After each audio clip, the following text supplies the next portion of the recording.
The recent announcement of a long-awaited prisoner swap deal between the United States and Iran has drawn attention to the intricate considerations involved on all sides of the negotiation.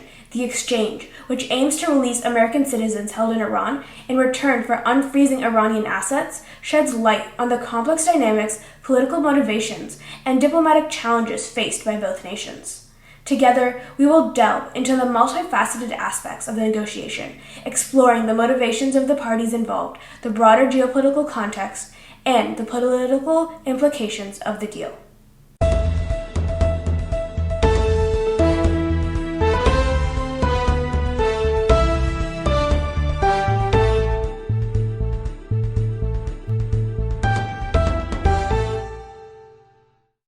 First, let's look at the historical context and precedents in this relationship. Understanding this context, especially in this relationship, provides essential insights into the dynamics that have shaped the current negotiation landscape. The bilateral relationship has traversed a complex journey marked by both cooperation and conflict. Now, let's start at the beginning. U.S.-Iran relations have a historical foundation that predates the contemporary geopolitical landscape. In the early 20th century, Iran's oil industry had become a focal point of geopolitical interests, particularly for the British and American governments. The Anglo-Iranian Oil Company, now known as BP, had a dominant presence in Iran's oil sector. Rising national sentiments in Iran, led by Prime Minister Mohammad Mossadegh, however, culminated in the nationalization of the Iranian oil industry in 1951. Which challenged Western control over Iranian resources and threatened their economic interests in the region. Fearing the loss of control over Iranian oil, the US and UK embarked on a covert operation known as Operation Ajax to overthrow Mossadegh's government. In 1953, the US and the UK decided that Iran needed a new government, as if countries were just IKEA furniture sets that needed assembling. The coup, executed in August 1953, led to the removal of Mossadegh from power and the reinstatement of Shah Mohammad Reza Pahlavi, who was perceived as more compliant to Western interests. The coup effectively marked a culmination of foreign intervention and the installment of a pro-Western regime in Iran. While the coup initially achieved its intended objective of projecting Western oil interests, it bred resentment and disillusionment among Iranians who perceived it as a violation of their sovereignty. The Shah's regime, characterized by autocracy and reliance on U.S. support, fueled anti-American sentiment among the Iranian population. The coup also set the stage for the 1979 Iranian Revolution, which resulted in the overthrow of the Shah and the establishment of the Islamic Republic, led by Ayatollah Khomeini. This revolution was fueled by widespread grievances against the Shah's autocratic rule, perceived Western interference, and socioeconomic inequalities. The U.S. had maintained close ties with the Shah's government, which was often perceived as benefiting from American support and contributing to the erosion of Iranian sovereignty. The Shah's perceived dependence on the U.S., coupled with the legacy of the 1953 coup, fueled anti-American sentiments in Iran. Then, on November 4, 1979, Iranian militants stormed the U.S. Embassy in Tehran, taking 52 diplomats and citizens hostage for 444 days until their release could be negotiated, and exacerbated tensions between the U.S. and Iran, leading to a breakdown in diplomatic relations. Internationally, this hostage crisis solidified Iran's image as a revolutionary force opposing Western hegemony.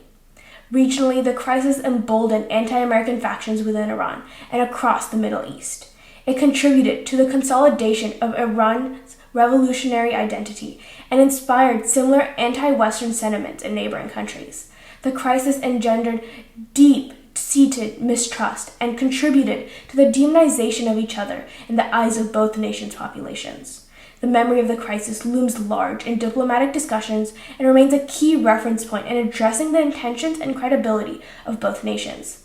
Less than 5 years later, the Iran-Contra affair rocked U.S. politics. Senior Reagan administration officials had engaged in secret negotiations with Iran, despite the official U.S. policy of not negotiating with state sponsors of terrorism.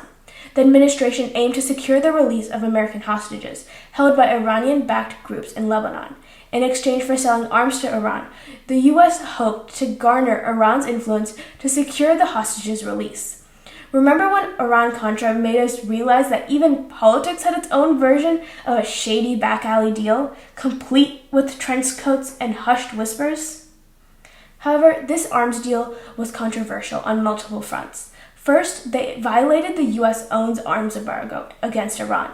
Second, the administration secretly diverted the proceeds from the arms sale to fund the anti-communist forces in Nicaragua. The Iran-Contra affair, however, despite its controversy, hinted at the potential for a shared interest to drive collaboration. However, the nuanced nature of prisoner swaps demands a broader perspective on their impact. Now let's look a little bit more at the up and down in U.S. relations with Iran. The decades that follow witnessed altering phases of engagement and confrontation. Diplomatic initiatives during the Obama administration culminated in the Joint Comprehensive Plan of Action, symbolizing a potential breakthrough in U.S.-Iran relations. Conversely, the withdrawal from the JCPOA by the Trump administration and the imposition of sanctions further strained the relationship, amplifying the mutual distrust. Now let's change gears for a bit and look at the role of prisoner swaps in history. Prisoner swaps have historically emerged as diplomatic instruments to alleviate tensions and facilitate dialogue between adversarial nations. Prisoner swaps have been a recurring theme in international diplomacy, often acting as a microcosm of larger geopolitical dynamics. They provide an opportunity to explore the multifaceted impacts such as exchanges can have on strained relations between nations. Examining prior prisoner swaps involving the U.S. and other countries with tense ties offers insights into potential outcomes for U.S.-Iran relations following the recent prisoner exchange. First, let's look at notable historical precedents. The first idea is the U.S.-Soviet Union during the Cold War. During the height of the Cold War, the U.S. and the Soviet Union engaged in a series of high-profile prisoner swaps. Notable among them was the 1962 exchange of American U-2 pilot Gary Francis Powers for Soviet spy Rudolf Abel. This swap, while not completely resolving the deep-seated tensions between the superpowers, signaled a willingness to engage in pragmatic negotiations, even during times of intense rivalry. Next, let's look at U.S. and Cuba's rapprochement. In 2014, the U.S. and Cuba announced a historic normalization of relations, particularly facilitated by the exchange of prisoners. The release of American Alan Gross, held in Cuba for 5 years, and the release of Cuban intelligence agents held in the U.S. marked a significant shift. This swap, coupled with diplomatic efforts, contributed to the gradual thawing of relations between the two countries. Now, let's look at the impact these swaps can have on diplomatic relations. Prisoner swaps can serve as confidence-building measures, creating an atmosphere of trust by addressing humanitarian concerns. The act of exchanging detainees underscores a willingness to find common ground and solve contentious issues through negotiation, potentially paving the way for more extensive diplomatic engagement in the future. Next, successful prisoner swaps often create diplomatic momentum, fostering an environment where other issues can be addressed constructively. The mutual willingness to resolve a human rights concern can spill over into negotiations on broader political, economic, and security matters. Third, it can help escape the cycle of escalation. Prisoner swaps can interrupt cycles of retaliation and counter-retaliation, breaking the impasse of tit-for-tat actions that often characterize strained relations. Such breaks can lead to a shift in focus from confrontation to cooperative efforts. Now, how can we apply these lessons to U.S.-Iran relations? First, we have to build bridges amidst challenges. The U.S.-Iran prisoner swap, much like historical exchanges, has the potential to serve as a bridge between two nations grappling with deep-seated mistrust. Addressing human rights concerns by releasing detainees could foster a sense of goodwill, opening avenues for dialogue on broader issues, including Iran's nuclear program. Historical precedents also suggest that successful prisoner swaps could signal an appetite for incremental normalization.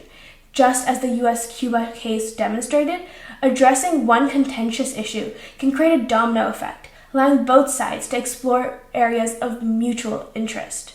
Now that we have seen the ups and downs of US-Iran relations and the benefits prisoner swaps can have, come back next week when we will go deeper on what this means for the recent swap and its effects. Don't forget to check it out. If you want to learn more about this topic, check out these links further exploring the topic, all in the description below. Have you read an article you don't understand or a headline you want more details on? Tell us in the comments below and we'll deconstruct it for you. Do you have any recommendations on how we can improve this show for you? Please tell us in the comments down below. And also, don't forget to like, subscribe, and share this episode with your friends as well. And lastly, don't forget to turn on notifications so you know when our next episode drops. See you next time!